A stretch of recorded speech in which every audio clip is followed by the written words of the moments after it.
Ја верувам во исполнување на словото, ја верувам во исполнување на пророштва и ја ги жалам, стварно ги жалам луѓето кои што навистина добиле збор од Светиот Дух или добиле пророчки збор од некој човек и не се држат кон тие зборови.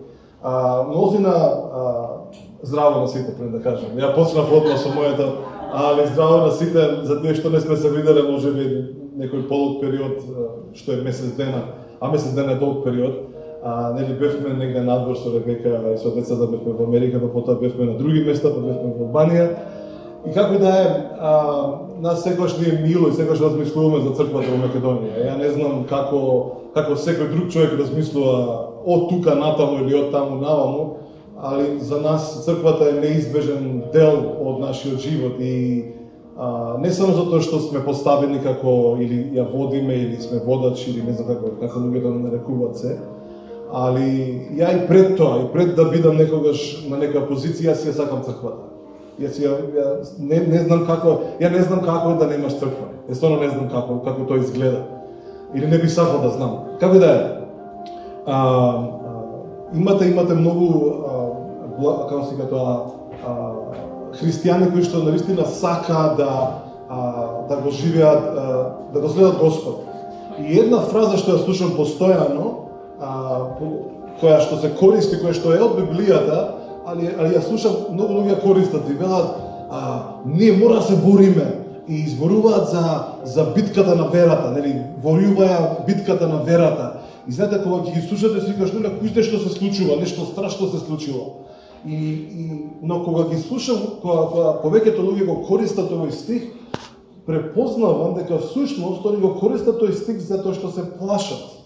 Тоа што не го разбираат целосно и го цитираат и не сваќа дека всушност контекстот на тој стих, ако читате еден стих пред тоа и ако читате еден стих после тоа, ќе видите дека Павле му вели на Тимотеј, слушај, дарот што ти го имаш, што го поседуваш, ти е даден преку ракополагање.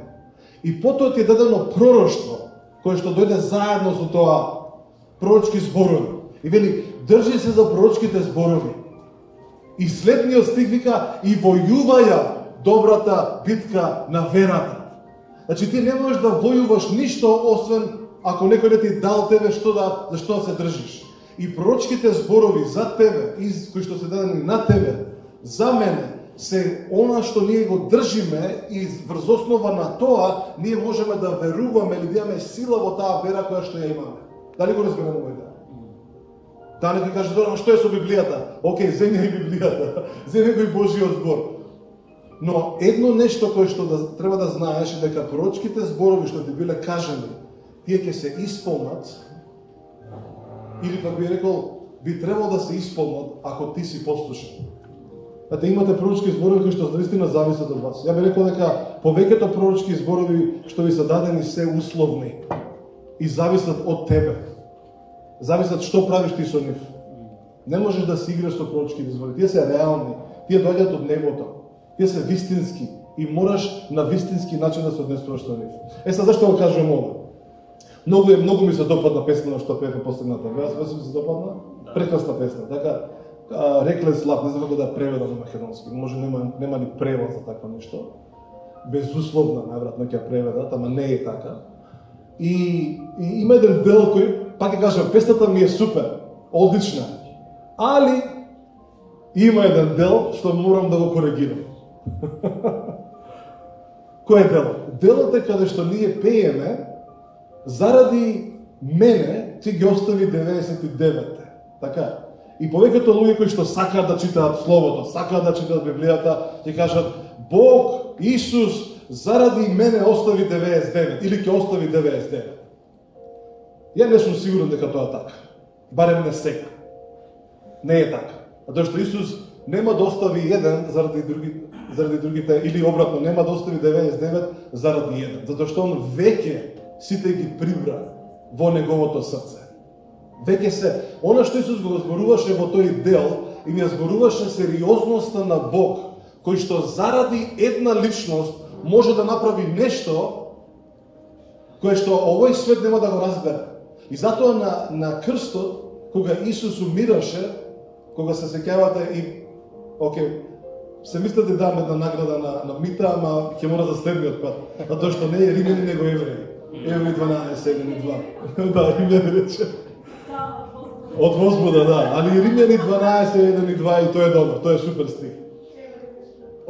И таму пишува еден стих што вели дека заради радоста која што беше поставена пред него, Исус го претрпе крстот, тоест го претрпе срамот и отиде на крст. Ја многу пати го кажувам ова, еднаш размислав и зборував со Светиот Дух и Светиот Дух ми покажа, ми го покажа Исус. И рече, еве сега збори со Исус. И ја го гледам Исус како стои, Исус ми вели, дали знаеш што беше радоста во Евреи 12:2, која што јас ја видов? Едноставно разговарам со Исус. И ја велам, што било тоа? Дали тоа беше теологијата, дали беше исцелението на луѓето, дали беше спасението на луѓето, дали беше избавувањето, дали беше за да ја добијам подобра работа или бизнис или пак поише пари. И Исус тогаш почна да ми збори, рече, не, тоа беше ти. И велам, ја. И тогаш ме покажа како јас стојам, Исус стои пред мене и затоа што неговите очи се вперени во мене, он не може да го види крстот. Но решава и вели, заради тебе ќе го претрпам тоа што е позади тебе. Немате да мислите дека Исус точно знаеше што ќе претрпи на крстот, дека знаеше мерката на болката, не ја знаеше.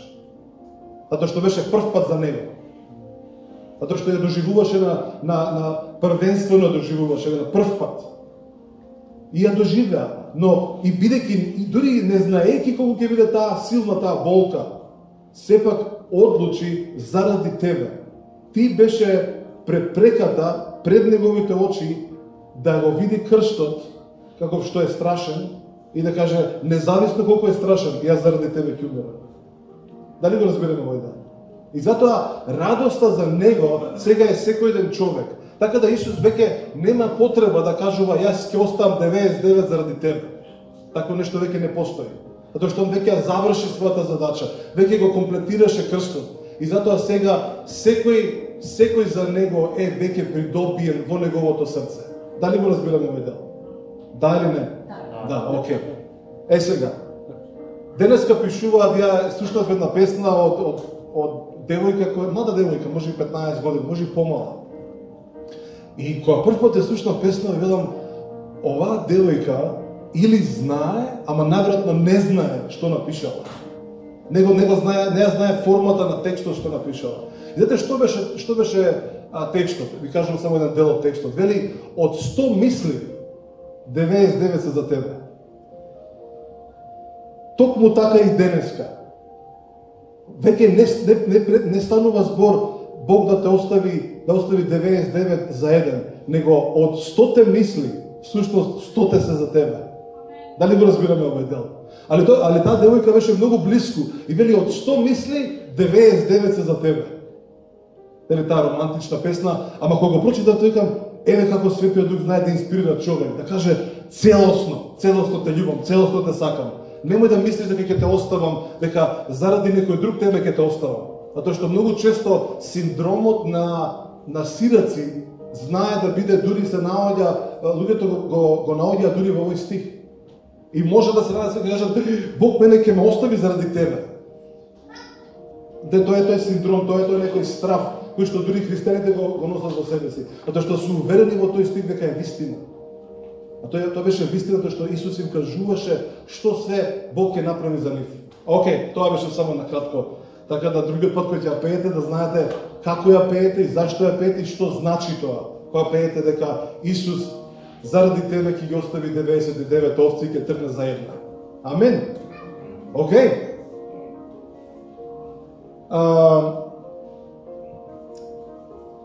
Ја морам да додам за конференцијата за Барнабас. Океј. Ви правам малку лиги, како се ката, ви правам малку да сакате да и вие да дојдете следниот пат. И наистина прекрасни работи, но едно нешто ми остана толку силно, толку баш пред малку се разговаравме за тоа со некого. Нели, повеќето тие луѓе не го слушнале пророчкото или пак немале можност да го гледаат, да го уживаат, да го добиваат тоа пророчкото. Ретко е. само затоа што вие го гледате тоа и вие како нормално, многу често викате да вака е секаде, не е така. Јас се сеќавам со еден човек, разговарав и он ми вели, вика, Зоран, беше тука кај нас на служба и рече, ние сме исти како вас. Викам, стварно? Рече, исто веруваме, целосно. И викам, браво. Ја не бев сигурен во тоа. Рече, вие тоа што верувате и ние веруваме. Одлично, викам, браво, честито.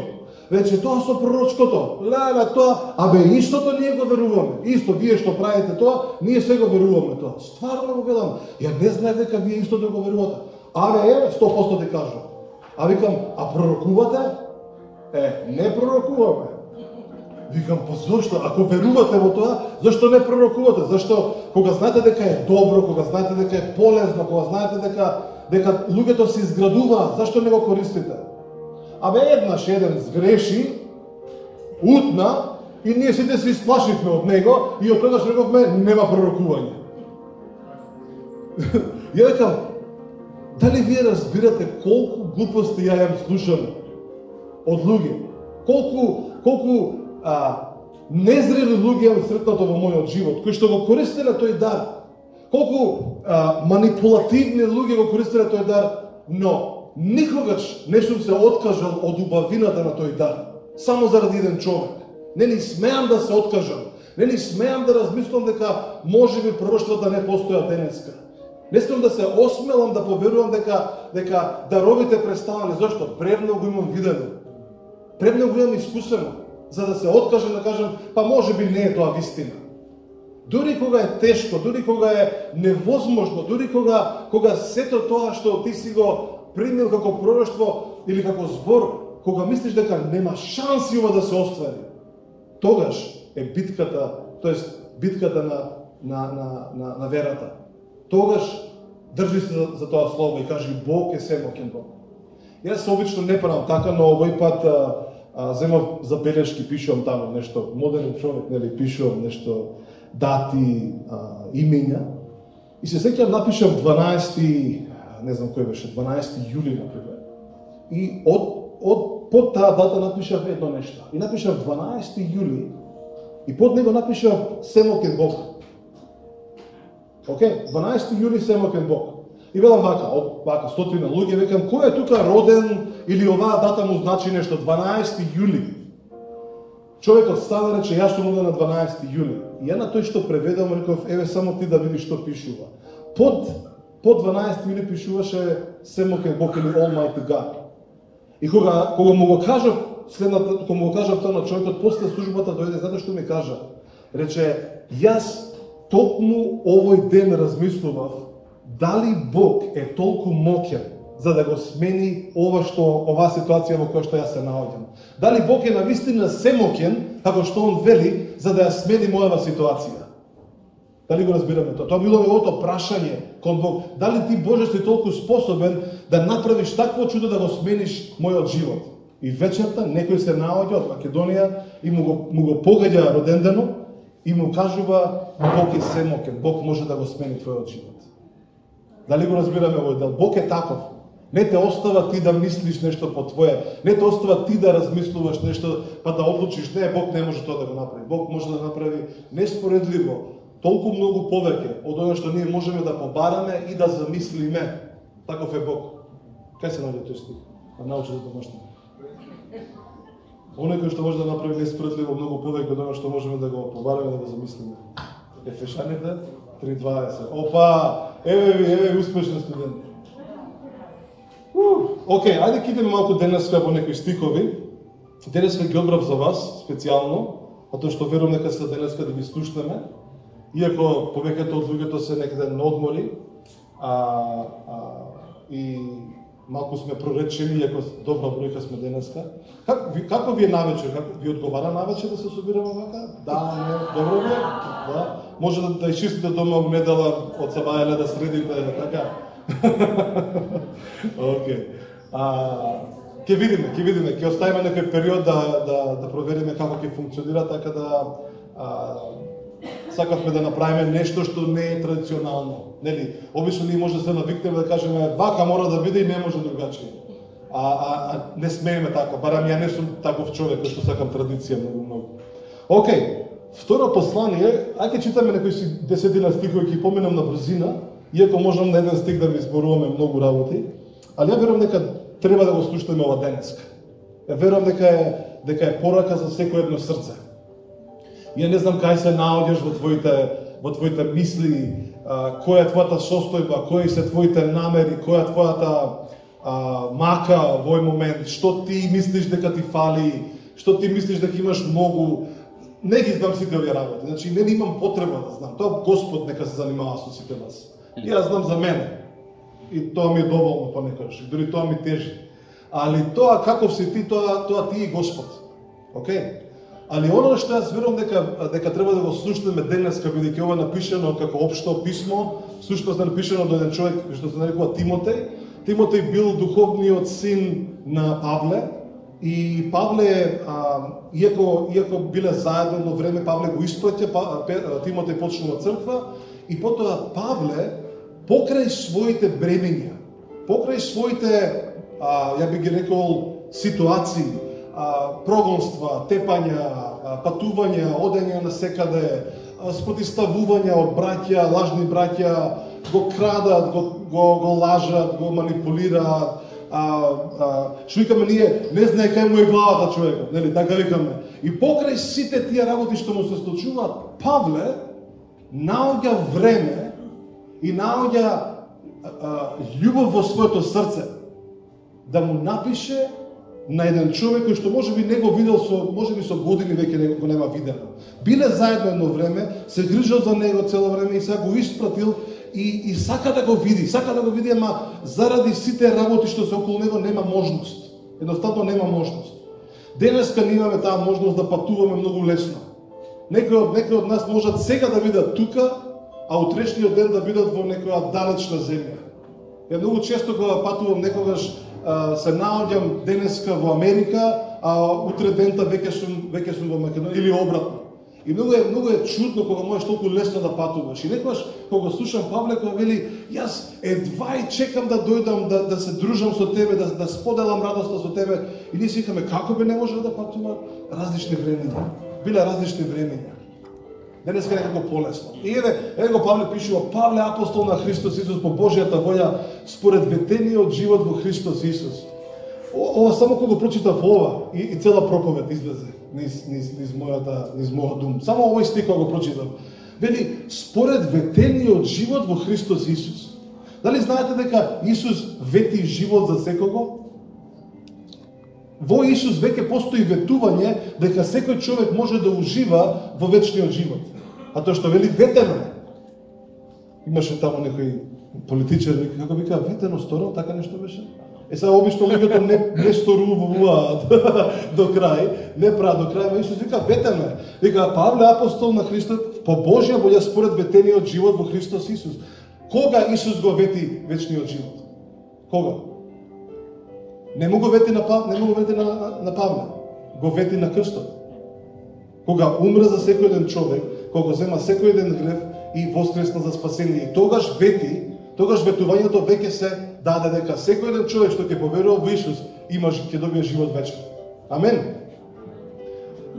До Тимотеј, моето мило чедо, благодат, милост и мир. Веќе имаме музика, така да не мора да пуштате музика. Благодат, милост и мир од Бог Таткото и Христос Исус нашиот Господ. И са трети стих, вели вака. Опа, почна паѓа дрво.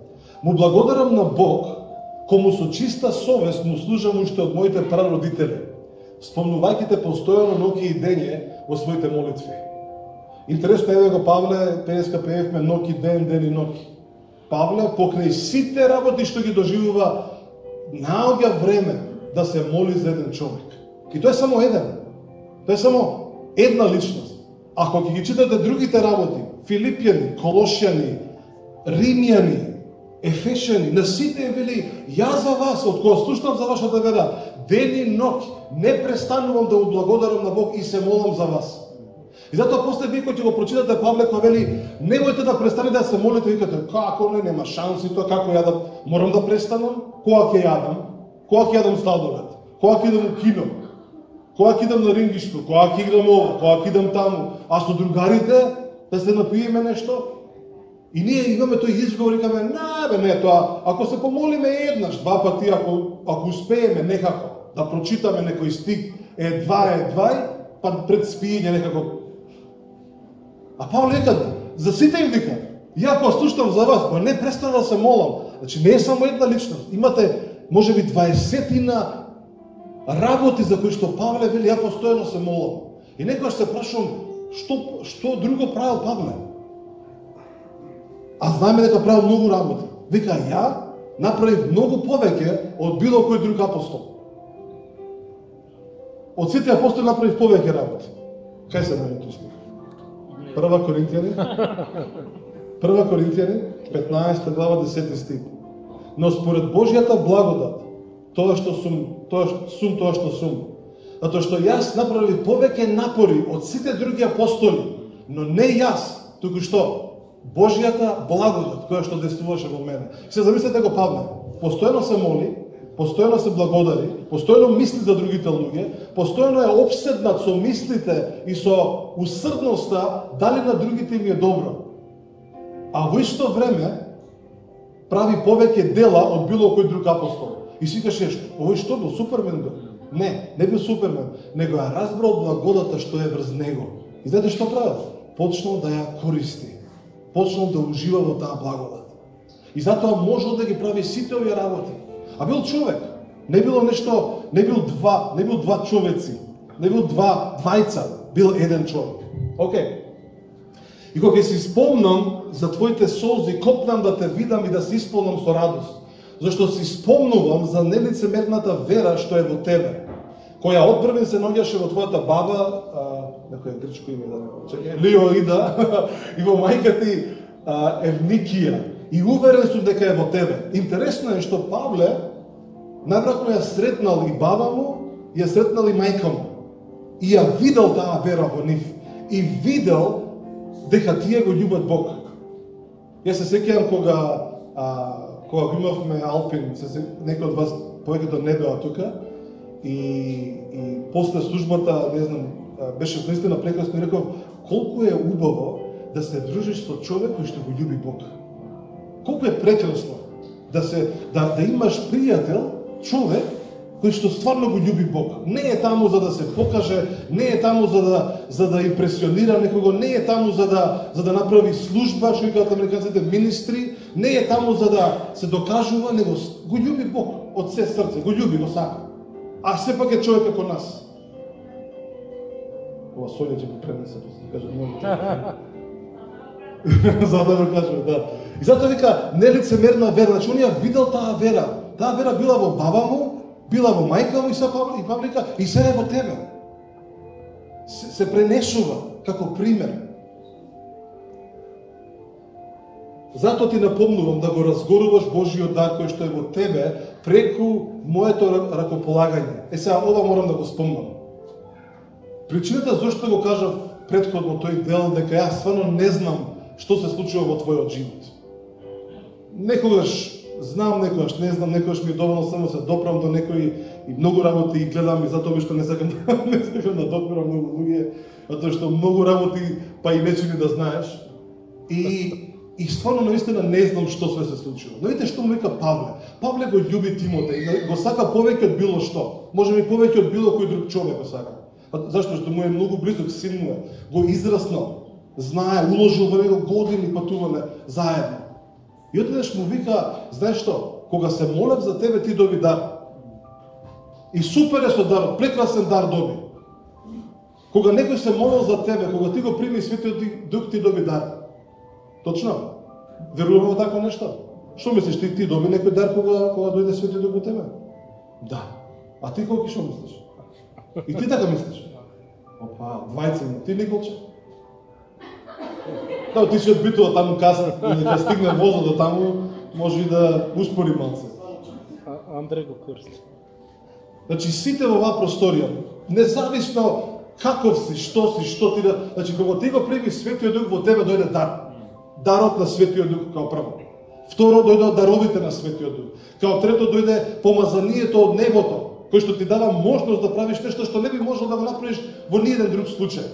Ти доаѓа талентите кои што беа наследени затоа што таа благодат што беше дадена на земјата остава можности и способности. Секоја способност што ја имаш ти, дали тоа е да убедиш некој, дали тоа си добар говорник, дали тоа е да бидеш добар музичар, дали тоа е да бидеш, дали добро копаш ниви, и тоа е талент. Имате луѓе не знаат да копаат. Не знаат што дај лопата, не знаат да копаат.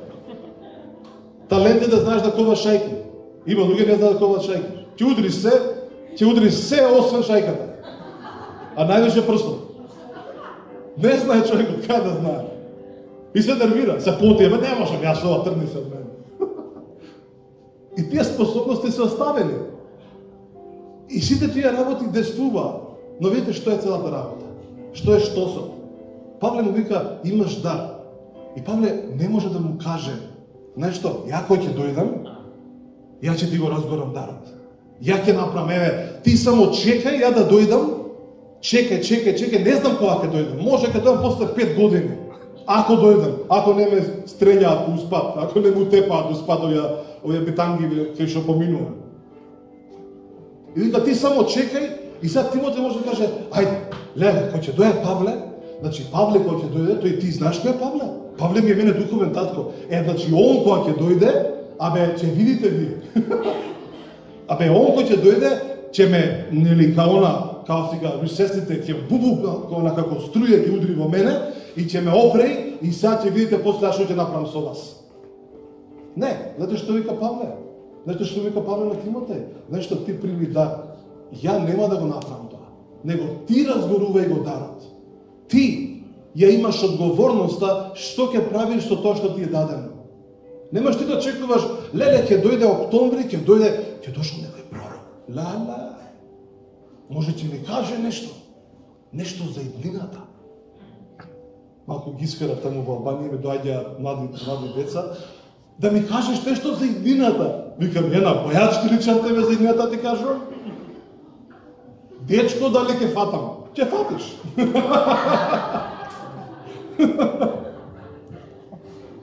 Како? Не знам како. Нека. Друг нека ти каже како. За иднината да ми кажеш. Ја ведам вака, слушнете. Ја некојаш намерно одлучувам да не зборам за иднината. Намерно, значи, не зборам ништо за иднината. Иако некојаш ги гледам работи, не зборам. Зошто? Бидејќи сакам сега, во сегашност да се научиш да го следиш Христос. Ама ја ако знам иднината, ќе ми биде полесно, потешко ќе ти биде. А тоа што сега го градиш моментот каде што ќе бидеш стабилен, за да кој ќе дојде утрешниот ден или иднината, да можеш да се носиш со таа иднина. А ти денеска не си стабилен, а очекуваш, ама не, ја у иднината ќе бидам супермен. Нема да бидеш супермен. Ако денеска не се стабилизираш, ако денеска не си послушен, ако денеска не го правиш твојот дел. И затоа му вика Павле, му вика, затоа ти наповнувам. Што да правиш? Да го разгоруваш Божјиот дар. Ама како? Не знам како. Ти треба да знаеш како. Ја ти помогнав еднаш. Запаливме скарата, мафтав малку јас од тоа, ти покажав како треба, сега ти останува на тебе да си ја палиш скарата. Зборувам народски ден, 1 август, така?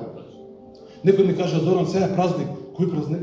2 август, не знам, 1 август. И викам, ја тие не ги памтам веќе. Не читам календарчина. Веќе не останува делот, ама тој ќе дојде кој ќе ми помогне. Павле вика, ти разгорувај го дар. Тебе ти е даден, твоја одговорност е, не е моја. И затоа на почетокот звучи многу арогантно. Ја не знам што ти имаш. Затоа што ако јас почнам да те сожалувам, и ако ти почнеш да ме сожалуваш мене, леле, вака е, тешко е, нема, овона, отиде дарот. Ќе отргнеме на страна, ќе збориме за се и се што, ама за дарот нема да зборуваме. И за даровите, за повикот, за помазанието. И ќе се жалиме, вака е овде, така е. Не. Павле му вика, разгорувај го дарот што ти е даден од тебе. И веќе немаш никаков изговор. Нема изговор. Што е изговорот? Изговорот е обично страв. Стравот. Се подплашуваш, се плашиш, ова да не дојде, па тоа да не дојде, па као ќе биде ова, па пресметуваш, па не иде пресметките, па нешто друго, алтернативен некој план. И затоа Павле му вика на Тимотеј, слушај Тимотеј, не се плаши, затоа што тебе Бог не ти даде дух на страшливост, Не ти даде тебе се плашиш Бог, не ти даде таков дух, него ти кога го примиш Светиот Дух, ти не прими дух на страшливост, туку дух на што? На сила, на љубов и воздржливост. Всушност, зборот дека грчко за воздржливост може да се преведе воздржливост, наши го преведуваат само контрола, а во некои преводи е разумност. Да разумно размислуваш, да можеш да ги увидиш нештата. И ако веќе размислуваш, умот твој да биде свесен за Божјото присуство. И ти Светиот Дух не е таков дух кој те збуни тебе, него е сила, љубов и разумност. И затоа ни вели во Павле пак упише едно друго чедо, така ги нарекува чедо. Јако што да викам тебе секојаш чедо го викам на него. Не знам зашто, ама чедо цело време го викам. Абе Зоран вика, не се викам чедо, абе ако, Божје чедо си.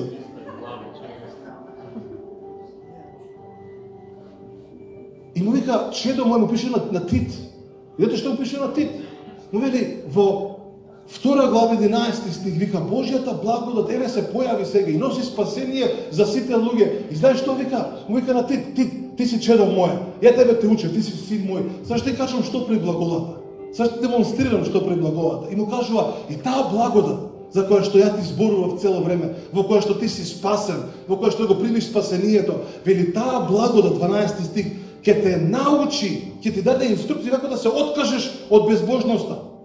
Колку луѓе викаат, абе Зоран, па ти не знаеш како е 2018, 21 век е сега, ти не знаеш како е, страшно е, многу греф има наоколу. Видлив е. Некој напишал, да, ама и Бог е насекаде. Нели, Бог, нели, гревот е насекаде. И дорог некој напишал, ама и Бог е насекаде. И сега се зависи како ти ги размислиш, дали првото или второто, или обратното. Бог е насекаде, а гревот ќе го тргнеме на страна. И затоа вели не се плаши, не размисля за такви работи. И вели во 12 стих вика благодата ќе те научи, ќе ти даде инструкции како да се откажеш од безбожноста. И следниот дел и вика и ќе те научи. Учителски ќе те научи 3 работи. Кои се тие 3 работи? Да живееш праведно, како што, како праведник, да живееш побожно, како Божи човек, Божја жена, маж, дете, и да живееш, кој е зборот, разумно, во овој сегашен свет, разумно. Затоа му вика и на Тимоте, вика, знаеш што, разумно ќе живееш. Не се плаши. Размислувај за Бог први. Не размислувај за работите надвор од тебе. Океј, ова интересно ви е? Океј. 8 стих. Затоа не срами се од сведоштвото на нашиот Господ и од мене, затвореник на Него, туку страда и ти со мене за Евангелието според силата на Бог. 9 стих. Кој не спаси и не повика со своето призвание, не според нашите дела, туку по собствената цел и благодат. Некој ми каже, Зоран, доставе со таа благодат. Дај некоја нова тема. Најде нешто ново да зборуваме. Викам, ти или не си разбрал ништо, или си, да не речам што. Нешто. Значи, ова не е тема. Благодата не е тема. Благодата не е тематика, па да ја проучуваме. Благодата е состојбата во која што сме повикани да живееме, да функционираме, да ја дишиме. Ни вели римјаните дека ние стоиме во таа благодат. Ако стоиш во неја, како може да ја смениш тематски? Доаѓа Исус и ги мие нозете на апостолите. На учениците. Да не знам дали ова некој што го размислувале. Им ги мие нозете и доаѓа Петар ко Петар. И вика, не, мене не нозете, него цел да ме бањаш. Спа третман сака Петар одеднаш. А интересно е што Петар го прекршува правилото на миење, затоа што во еврејската култура не миеш ништо друго освен нозе. И сега Петар се наоѓа паметен, знаете, Петар многу сакал да биде паметен. Не сме многу да зборам за него затоа што ме слуша сега. Али Петар вика, не, сакајќи да направи нешто ново да донесе на површина, нели, Исус еднаш му кажува колку пати, он вика колку пати да простиме? 7 пати да простиме? И Исус му вика, не 7 пати, уште пута 70.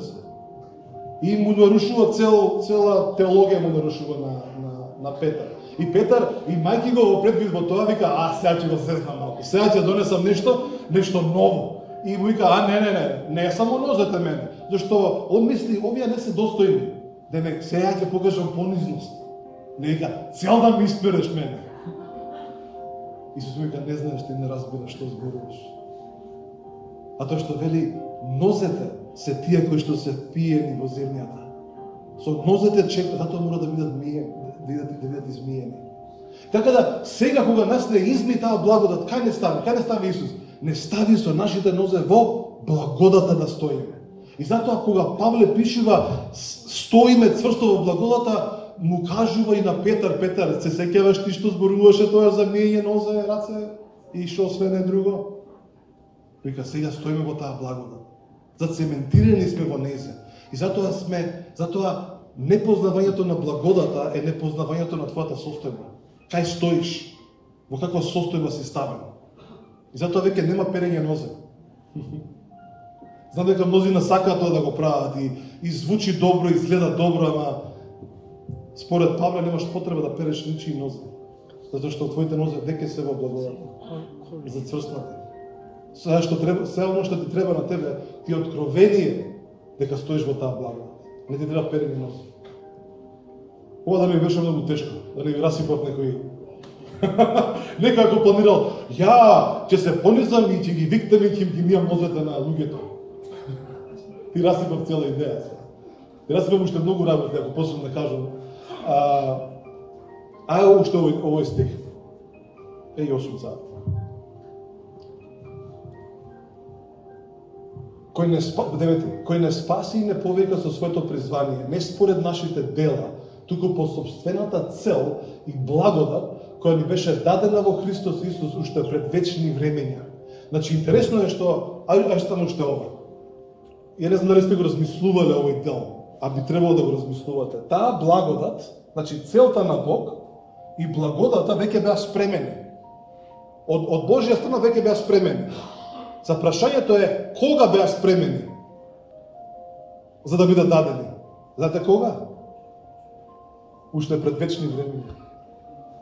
Бог ја чуваше таа благодат и таа цел за да и те чекаше тебе да се родиш, да излезеш на земјава и да каже, еве сега можам да ја покажам таа цел и благодат во неговиот живот.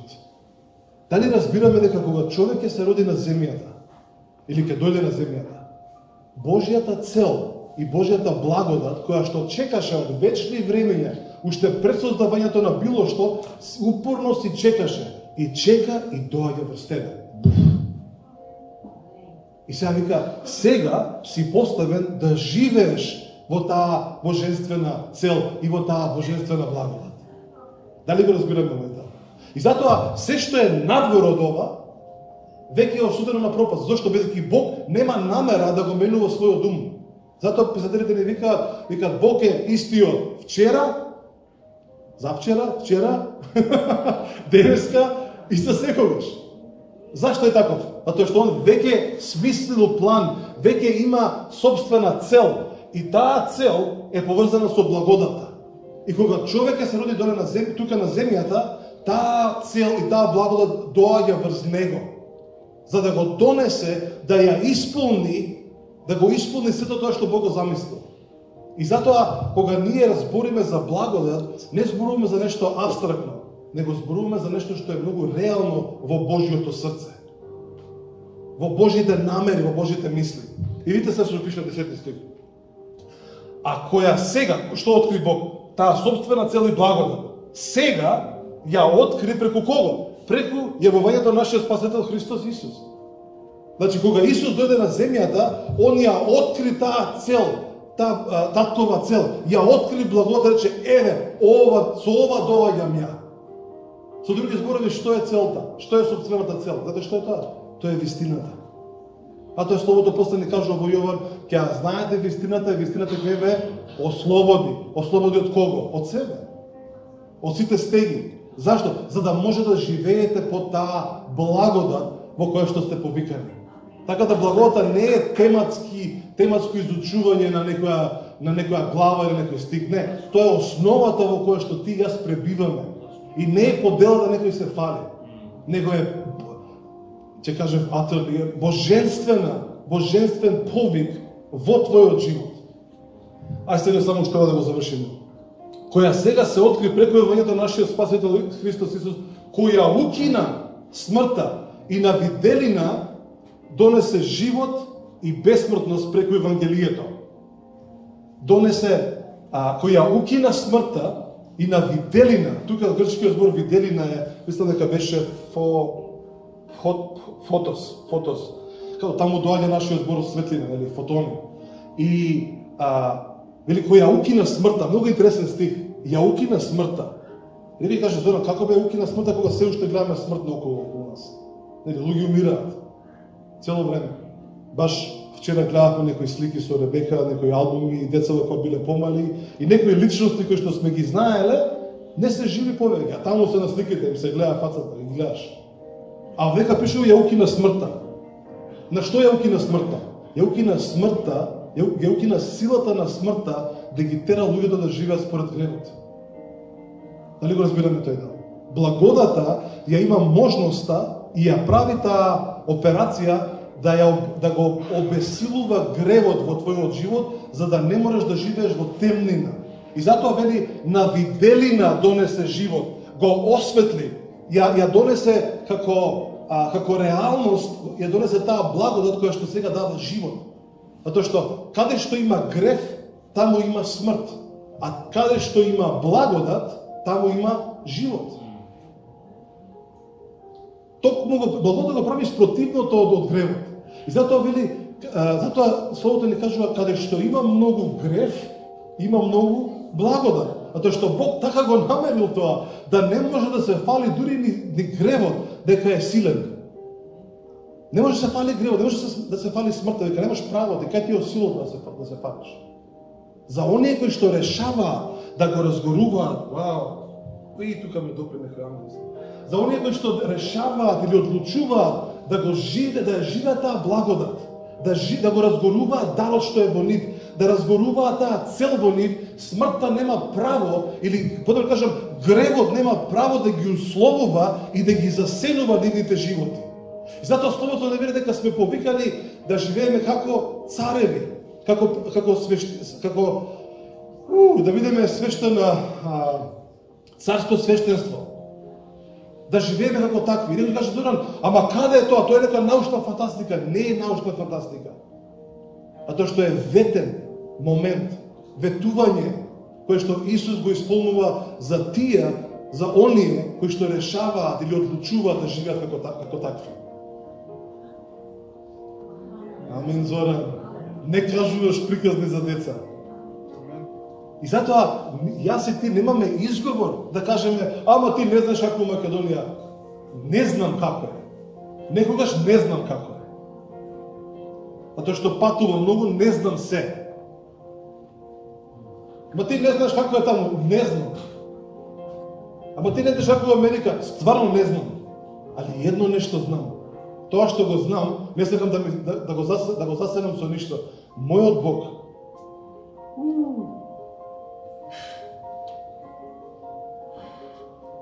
Мојот Бог, имаше цел, своја собствена цел, и имаше благодат, која што ја покажа во мојот живот преку тој Христос кој што го сретнав 95-та година.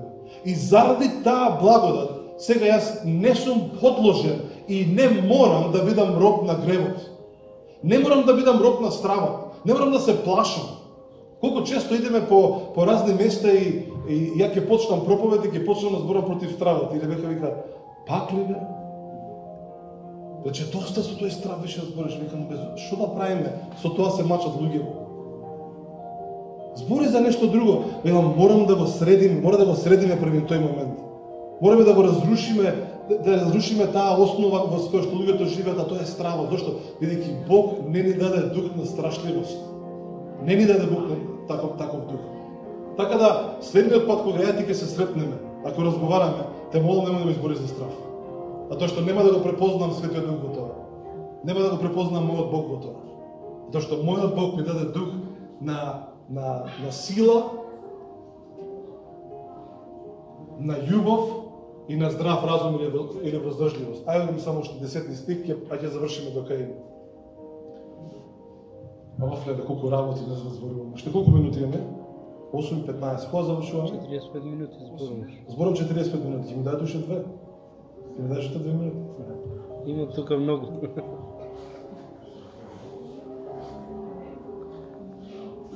12 стих. Заради тоа, заради кое? Заради тоа претходното.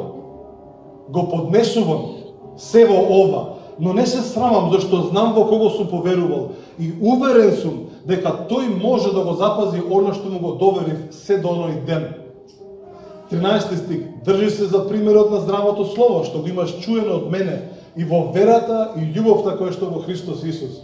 Запази го доброто што ти е доверено преку Светиот Дух кој што живее во тебе.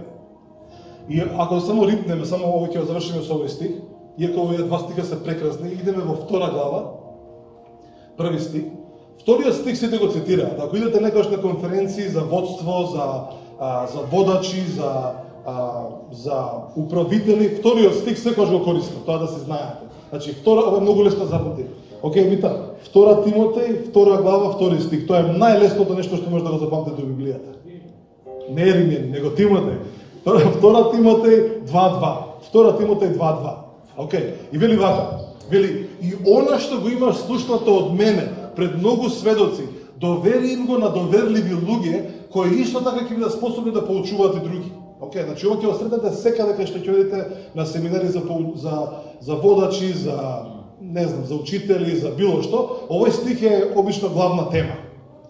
Она што повеќето пропуштаат да објаснат. И искрено, никогаш го немам слушнато. Никогаш го немам слушнато да го цитираат првиот стих. А тоа што всушност првиот стих, заради првиот стих можеш да го правиш тоа што вториот стих го наложува. А што е првиот стих? Затоа ти, чедо мое, зајакнувај во благодата која што е во Исус Христос. Зајакнувај во таа благодат. Храбри се во нејзе, расти во нејзе, биди силен во таа благодат, за да можеш да бидеш доверлив човек, кој што ќе најде други доверливи луѓе и ќе им го каже тоа што ги имаш примено од Светиот Дух. Благодата не е тематика. Благодата не е тема. Благодата е стил на живот или животен стил. Нешто што го дишиш, нешто за кое што размислуваш. Ја не знам за вас. Ја размислувам цело време за Исус. Ја не знам за тебе. Ја размислувам за Него цело време. Цело време размислувам за таа благодат, цело време размислувам за светоста, за ангелите, за небото.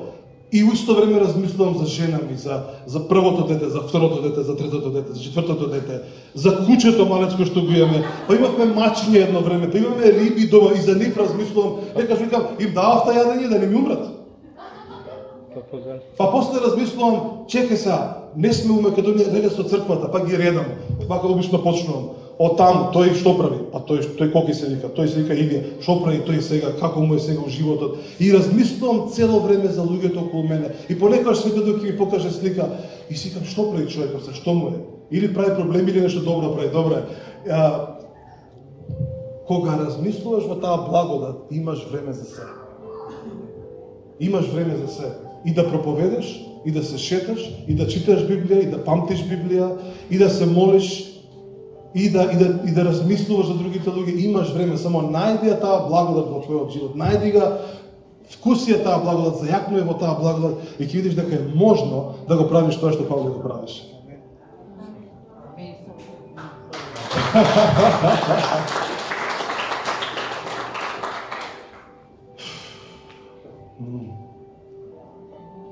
Прекрасно, нели? Да се слуша за благодата. Може би треба да напишем на книга за благодата. Што е кажете? Или 2. Серијално. Да си ги читам после, дека не шубаво ова звучи. Да си се поучат од таа благодат. Ајде ќе направиме вака.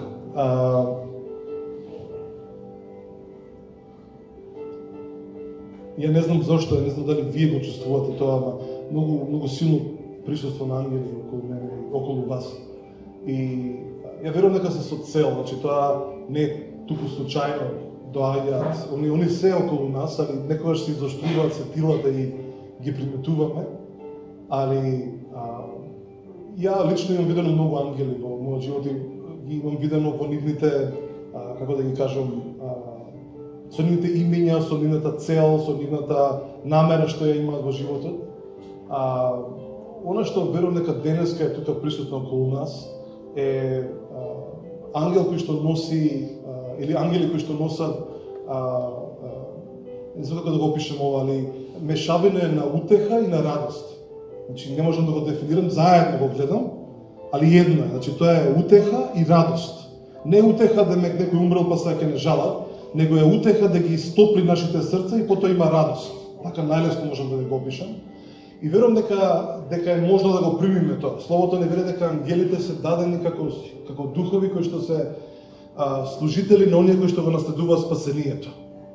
Евреи прва глава зборува за тоа, али не знам како да го опишам и не знам како да го направам сето тоа, али најверојатно вака ќе биде најлесно ако е можно да ги, како да кажам, обично ја ви велам ставите ги вашите раце на вашето срце, нели, обично тоа го правам. Али овој пат ќе ви кажам, ставите вашата рака пред вас, како да нешто треба да ви се даде, како да нешто треба да добиете, како некој си подарок. И јас или заедно ќе се молиме и ќе очекуваме да тој дар кој што е од Светиот Дух, да тоа ангелско присуство да го пренесе тоа во нас и тој момент на утеха и на радост наистина да биде присутен во нашите животи. Може да направиме такво нешто.